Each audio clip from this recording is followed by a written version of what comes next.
Hi guys, quite simply put, that one costs more than you think to run, and this one here costs a lot less than you think to run.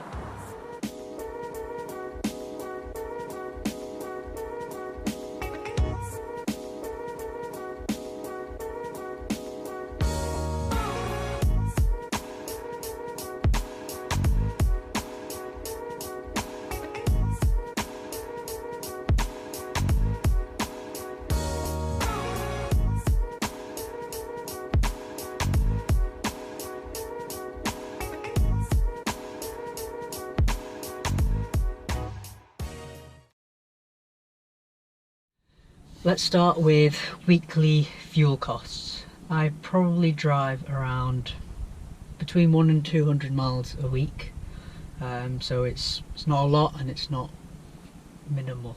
In that time I probably fill up once every 1.5 weeks.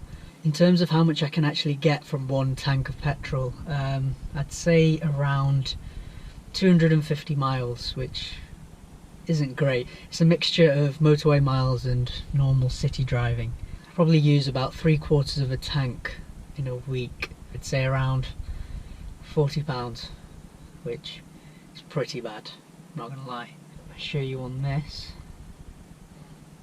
So in the last 927 miles, I've averaged 25 miles per gallon, and that's a combination of city driving, motorway miles, purposely trying to drive economically, other times thrashing it a little bit, so that's just like an average basically across almost 1,000 miles really. If you do try and drive economically, you can just about scrape 40 miles per gallon out of this car, but you know, the one time I achieved that was on a 40 mile journey to Liverpool, and I was doing 65 miles an hour the whole way, which is literally the most boring thing you can put yourself through. Trying to work out the fuel cost for this is a little more tricky because it doesn't use fuel. Instead, obviously this is an electric car, so I can give you a rough idea of how much it costs in terms of electricity. Obviously it depends on what phase electricity you've got at your house, where you charge it, the energy tariffs you're on, and obviously wherever you are in the world. This does probably a similar mileage to my one in terms of between 1 and 200 miles a week, and the range on this car is just over 200 miles. So in theory this car only needs charging once. If you leave it overnight, that's roughly 10 hours, and that takes the battery from basically flat to near enough full. I think we limit it to about 80% full, which is enough for the weekly commute basically. How much that costs? About £2.50.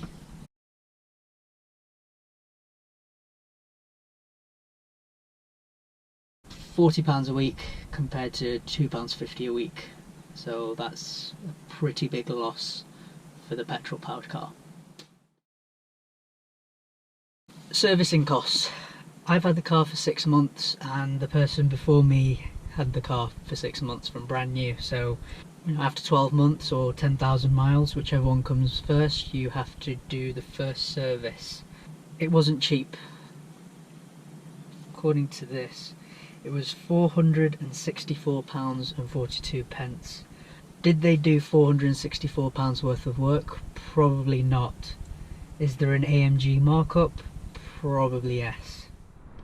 Servicing is another weird thing on this car, in the sense that it doesn't really need it. Where that car has an engine in the front, what you'll find in the front of this is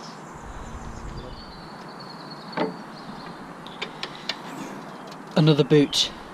You've got the motor here. This is an all-wheel drive version of the Model S, so you've got a motor at the front and you've got a motor at the back. Where you'd normally find the transmission, somewhere around here, there's nothing, and instead you've basically just got extra legroom. What you'll find under there is just a bunch of batteries. What this means basically is that there are no oil changes to make, no spark plugs to change, and that's kind of why Tesla say you don't really need to service the car. Even the brake pads kind of last a lot longer than a normal car because of something called regenerative 2 hours later. regenerative braking, which that's a whole separate video, so I won't really go into that. Tesla do like a check over each year of the car, which I think they charge a small amount for, but in terms of actual, parts, things like that, there's really nothing to change at all. I've not had to pay it yet. The road tax on this car, which I just looked up, is £185 for the year, which it's a pretty hefty step up from my BMW 1 Series, which was 30 quid for the year basically. The £185 is the same for the CLA 45 and the CLA 250, which, there's quite a big difference between the two in terms of performance and what they are as cars, but I was very surprised by the fact that they're actually both in the same tax band. Annual road tax. This one's pretty simple. Nothing. Each year. It's an electric car, has zero CO2 emissions, so that one's pretty straightforward. Whether that stays the same, for years to come, who knows? But as of right now, it's currently £0.0. So there you have it. Running costs between a petrol car and an electric car. Although it looks like that's lost really badly in pretty much every category, the upfront cost for that is a lot higher, so it's swings and roundabouts really.